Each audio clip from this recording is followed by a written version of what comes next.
Hello, we are crew of PATCHES Theatre Company here, and this is the Shakespeare Jukebox. My name is James Lawton, and I'm one of the company directors. My name is Rebecca McLaughlin, and I'm the other company director. I'm Olivia Dutton, an actor kindly invited by Becky and James to join in the Shakespeare Jukebox. And I'm Jeff King, another actor likewise. To be or not James, to James, be. James. That's not the bit with the skull. Not the bit with the skull. No. James, have you learned any of this? Tell you what, read that.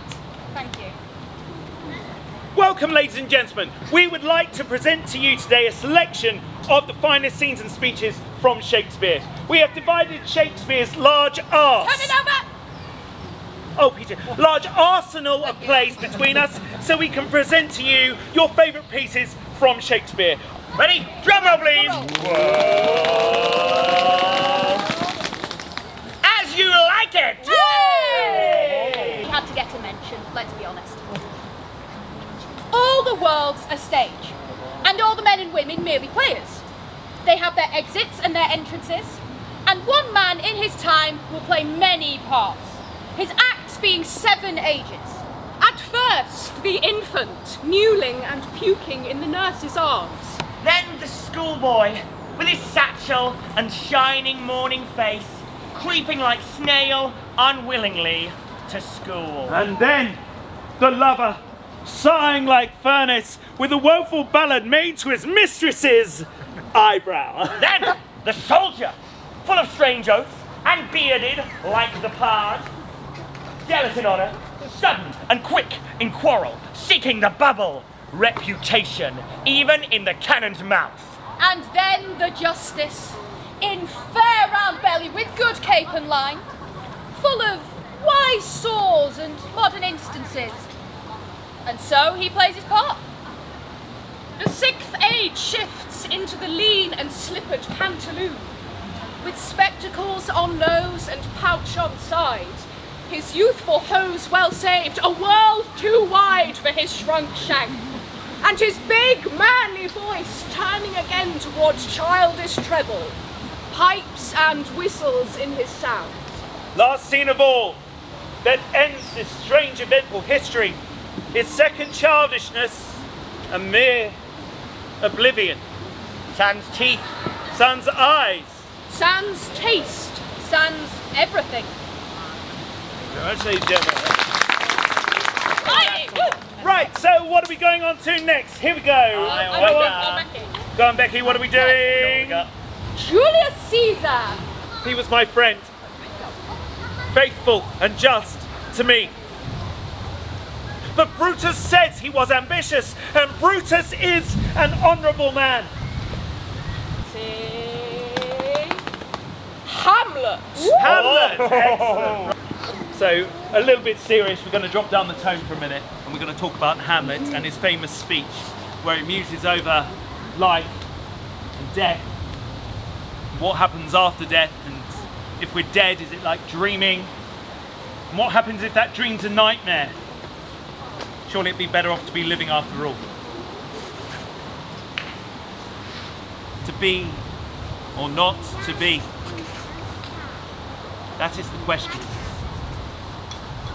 Whether 'tis nobler in the mind to suffer the slings and arrows of outrageous fortune, or to take up arms against a sea of troubles and by opposing end them. To die, to sleep,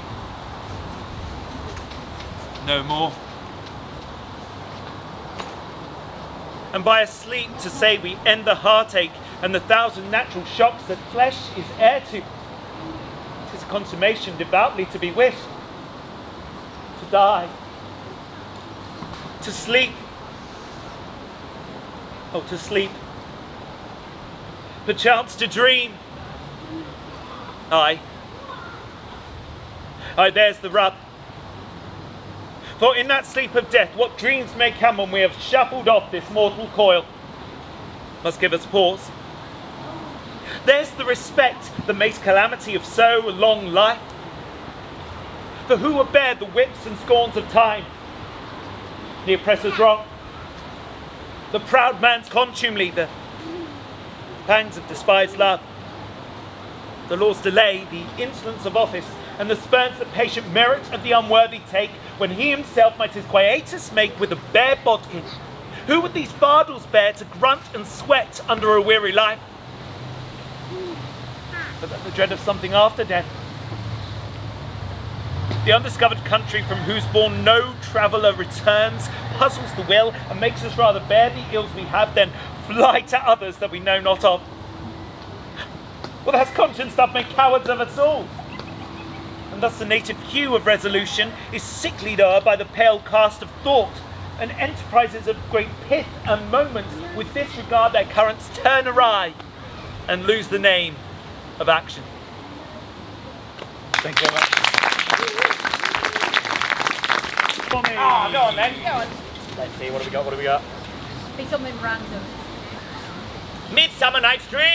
Can we jump? No! We jump! Let her not hurt me! I was nervous! Let her not strike me!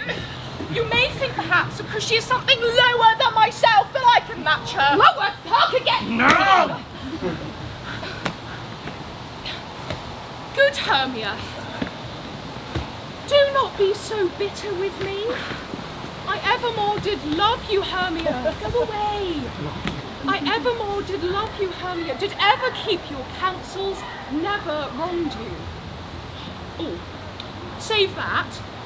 In love unto Demetrius, I told him of your stealth unto this wood.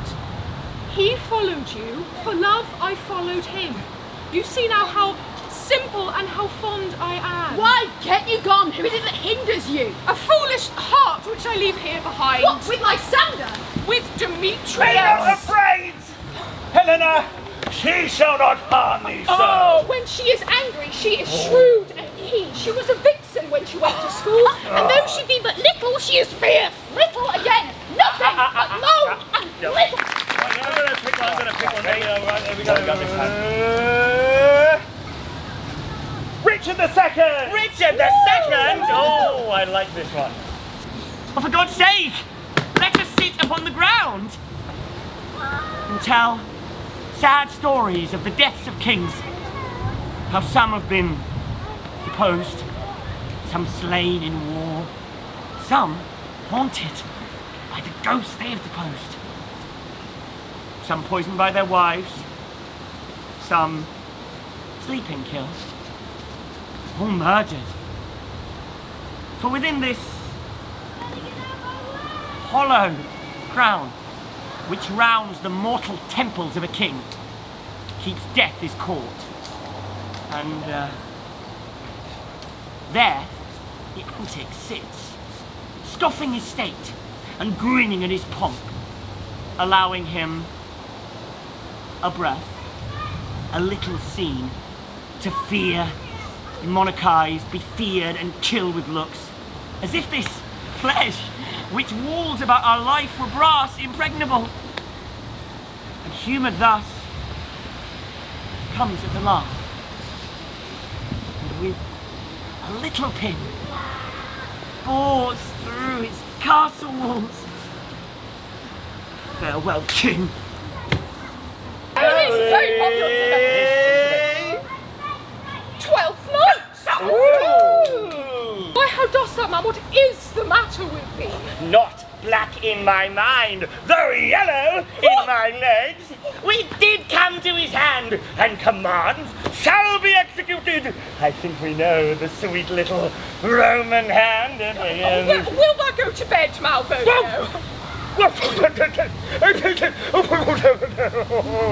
To bed, aye, sweetheart, and I'll come to thee. God comfort thee! Why dost thou smilest and kiss thy hand so oft? Would thy request? Yes, nightingales answer doors. Some are born great. 'Twas well writ, be not afraid of greatness. What meanest thou by that, Well, Malvolio? some are born great, some achieve greatness, What sayest and thou? some have greatness. Thrust upon them! Score thee. Remember who commended thy yellow stockings? My yellow stocking! And wish to see thee cross-gartered. Cross-gartered? Get to, thou art made, if thou desirest to be so. Am I made? If not, let me see thee a servant still. Why, this is very midsummer madness! Thank you.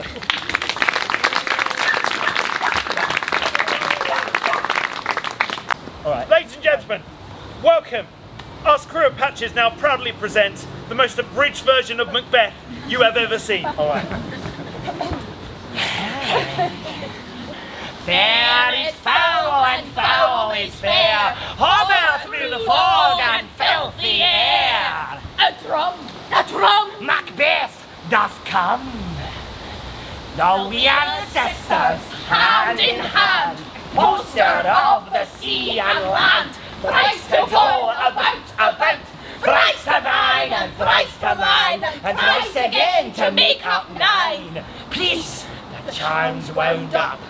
All hail Macbeth, that shall be king hereafter. Witchcraft celebrates pale Hecate's offering and withered murder, alarmed by his sentinel the wolf, who howls his watch towards his design moves like a ghost. Life's but a walking shadow. A poor player struts, frets his hour upon the stage, and then is heard no more. It is a tale told by an idiot, full of sound and fury, signifying nothing. Othello contains probably Shakespeare's most evil and horrible villain, Iago, in the fact that there's no rhyme or reason for what he's doing. He just tries to muck things up for Othello, and he's particularly angry at Cassio for getting his place that he wanted in the army. So this is Iago's very hurtful speech towards Othello, who he calls the Moor.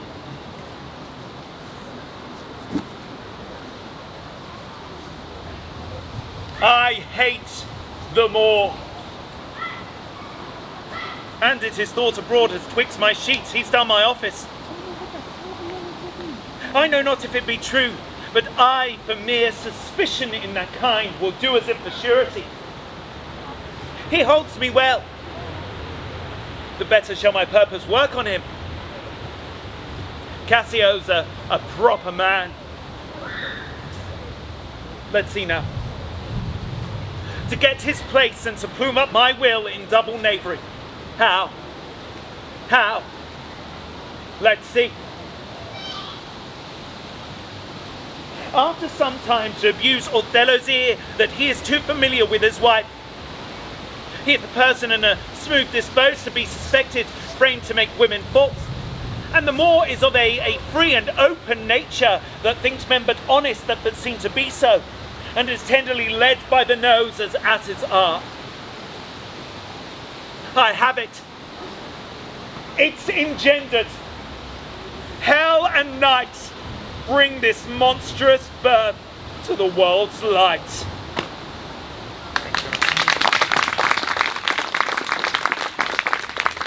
So, just to add on to the plot of our earlier explanation of Twelfth Night, we also have a character called Viola. Now, Viola is pretending to be a male servant. She has unfortunately fallen in love with her master, but she has gone to visit the woman that her master has fallen in love with. It gets very confusing. As she's gone to visit Olivia, Olivia's then fallen in love with Viola and has sent a servant after her and told her to send back this ring. It's tiny, we couldn't get a bigger one, so I swear it's there. She loves me, sure.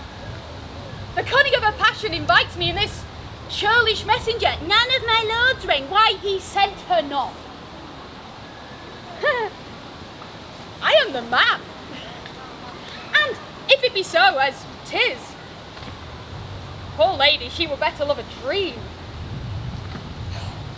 How will this fetch? My master loves her dearly, and I, poor monster, fond as much on him, and she, mistaking, seems to dote on me.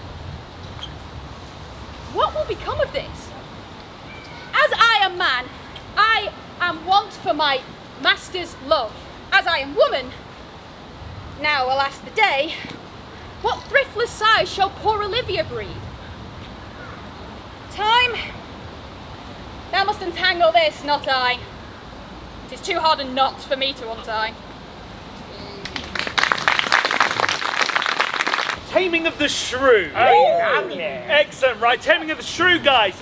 We've got the characters of Mercutio and Kate, who are not very nice to each other. It's not very much a relationship of niceness, is it, Olivia? Not really. No, but they're going on a journey, and they get into a bit of an argument about what that thing up in the sky is, which, to be honest, knowing the someone we have, it's been a bit hard anyway. So,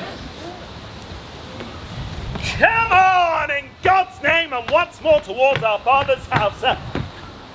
Good Lord, how bright and goodly shines the moon. The moon! The sun! There is no moonlight here! Well, I say it is the moon that shines so bright. I know it is the sun that shines so bright. Nay, by my mother's son, and that's myself, it is either moon or star or what I wish, or ere we journey towards your father's house. Well, come on, get our horses back again, evermore crossed and crossed, nothing but cross. Forward, I pray, since we have come so far, and be it moon or sun or what you please. And if you please to call it a rush candle, henceforth it shall be so for me. Well, forward, forward. But soft, company is coming here. Good morrow. Gentle mistress, where away? Tell me, sweet Kate, and tell me truly too, hast thou beheld a fresher gentle woman? Such war of white and red within those cheeks. What stars do spangle heaven with such beauty as those two eyes become that heavenly face? Fair lovely maid, good day to thee, good day to thee. Sweet Kate, well, embrace her for her beauty's sake, come on. Young budding virgin, fair and fresh and sweet, whither away or where is thy abode? Happy be the parents of so fair a child. Happier be the man whom favourable stars allots thee for his lovely bedfellow. Why, how now, Kate? Why, I hope thou art not mad. Well, this is a man. Old, faded, wrinkled, withered, sorry, sir. And not a maid as thou sayest he is. Pardon, old father! my mad mistaking eyes that have been so bedazzled by the sun, that everything I look on seemeth green. Now I perceive thou art a reverend father. Pardon, I pray thee, for my mad mistaking eyes. Do, good old grandsire, and withal tell us what way thou headest, if along with us we shall be joyful of thy company. Come along, Kate.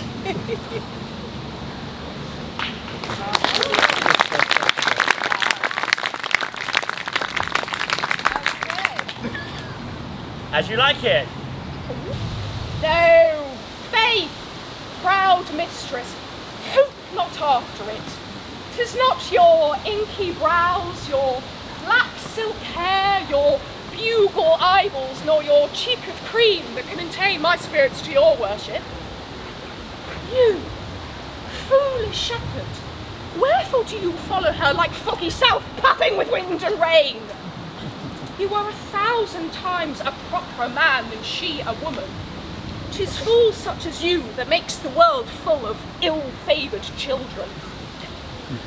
'Tis not her glass, but you that flatters her, and out of you she sees herself more proper than any of her lineaments can show her. But mistress, know yourself. Down on your knees, and thank heaven, fasting for a good man's love. For I must tell you, friendly in your ear, sell when you can, you are not for all markets. Cry the man mercy, take him, love him, take his offer. Foul is most foul, being foul to be a scoffer. very much indeed. Here we go. Let's go for What is that? What is it? measure. It's on a diet. We Oh, can't be measure that for measure. specific, but we can do measure. We for can measure. do measure for measure. Excellent. Yes, we can. Measure for measure. Go on. Do I love her? That I desire to hear her speak again and feast upon her eyes? What is thy dream on? Cunning enemy, that to catch a saint with saints dost base thy hook. Most dangerous is that temptation that doth goad us on to sin in loving virtue. Never could the strumpet, with all her double vigour, art and nature, once stir my temper. But this virtuous maid subdues me quite. Ever till now, when men were fond, I smiled and wondered how. Thank you.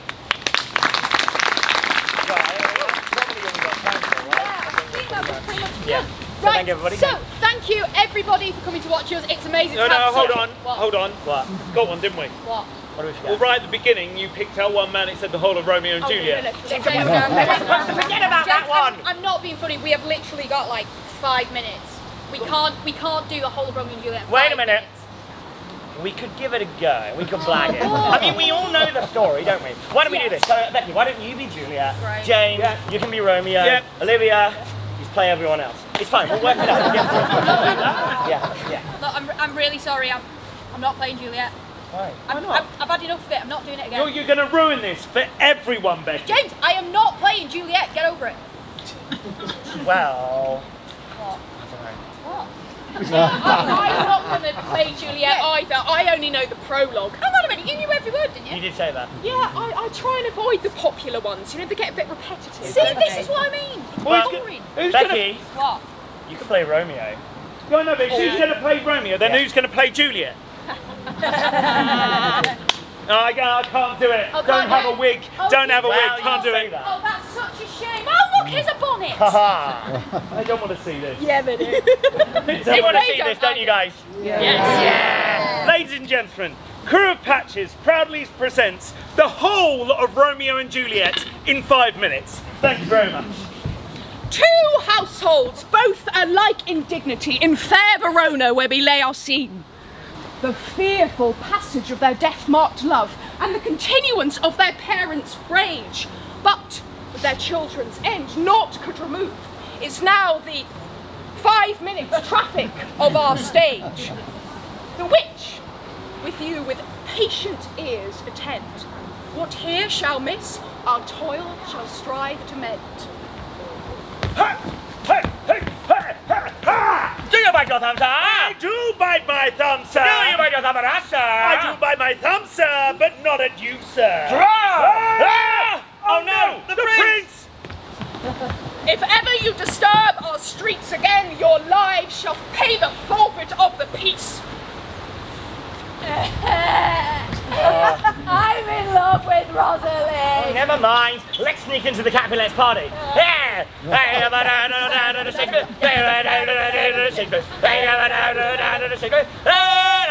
Hey. She is gorgeous.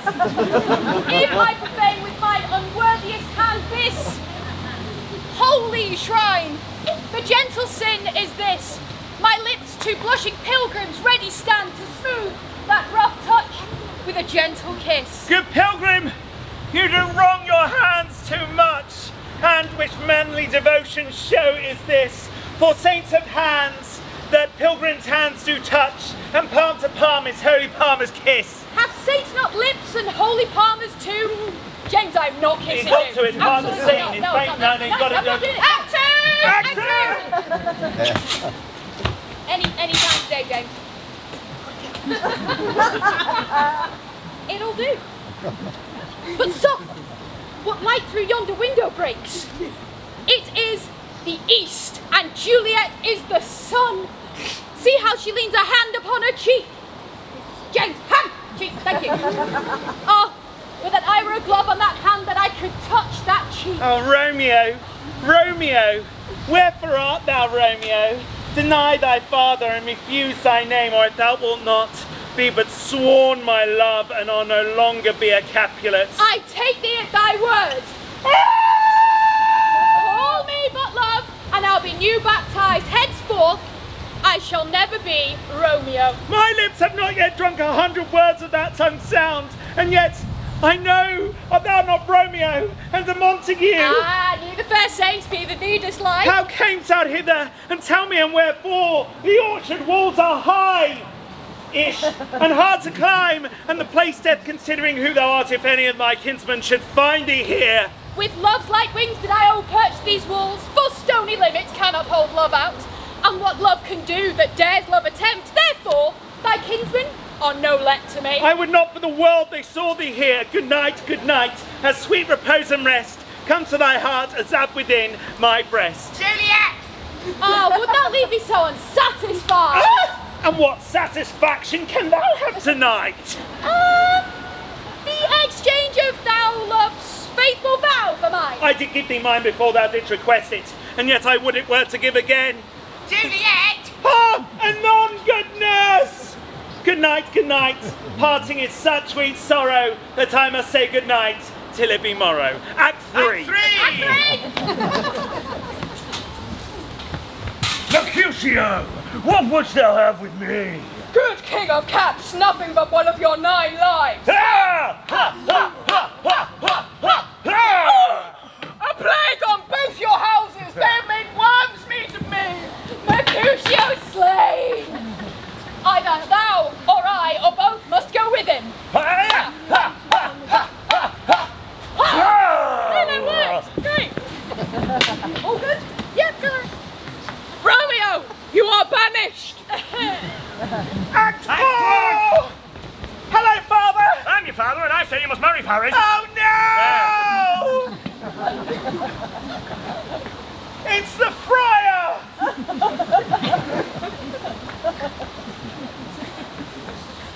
Take thou this phial, being then in bed, and this distilled liquor drink thou of.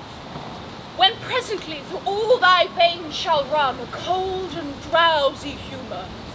In the meantime, against thou shalt wake, shall Romeo by my letters know our drift, and hither shall he come.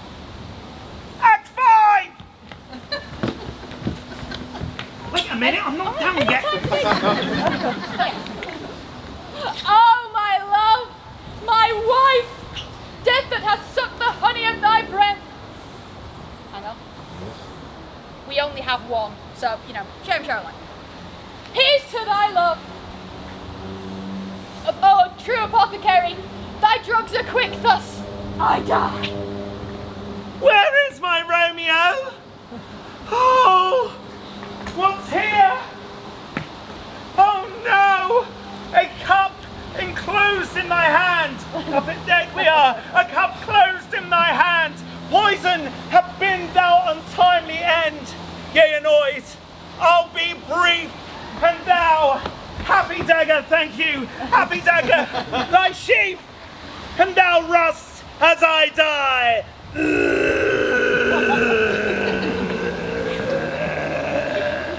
Really? Seriously? A glooming peace this morning with it brings. The sun, for sorrow, shall not show his head. Go hence to have more talk of these sad things. Some shall be pardoned and some punished. But never was a story of more woe than this of Juliet and her Romeo.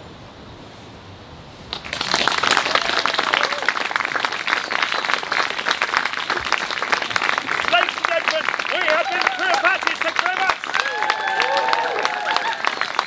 Thank you very much, ladies and gentlemen. We might have raided the shop, and we thought we wanted to get you a little something because you've gone out of your way for us. So we got you a speech each, and we also got, because we thought he kind of summed us up, prone to mischief. That is We are indeed. We are indeed. Oh, thank you so much. Ladies and gentlemen, all that's left to say is we have been Crew of Patches. If you haven't taken a flyer yet for us, please do take a flyer. If you need us, if you want us, if you look, oh, they look like good fun, then we can come to your birthday party, wedding, anniversary. We promise we will bring a ridiculous amount of chaos. We will bring a lot of chaos. Please do come and speak to us. Please email us. Tell us what you like, what you don't like, and we can sort something out for you, because it's all about spreading the word of Shakespeare. That's what we aim to do. Thank you very much, guys. Enjoy the rest of your day here in Stratford. Thank you very much.